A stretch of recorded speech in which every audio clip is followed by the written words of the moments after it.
Andito tayo sa Binangonan, Rizal. Nagkabi tayo ng isang pang main door, tsaka dalawang pang kwarto.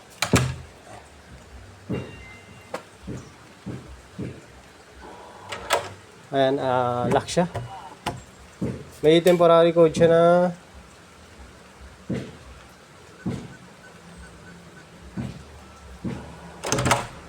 kita nyo na, open ko siya. Gamit yung password. Pwede kayo gumamit ng face dito para ma-open nyo yung pintuan. Pwedeng fingerprint nandito sa back panel. Meron siyang susi, meron din cards. 6-digit passcode.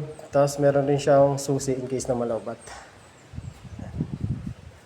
Meron siyang camera. Kaya makikita nyo yung tao sa labas kung sino. Ayan. Tapos meron siyang electronic unlock. Meron din siyang lock.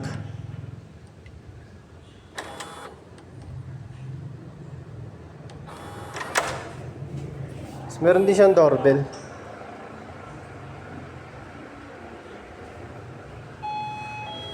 Hindi naman siya gaano kalakasan pero linig naman po sa loob.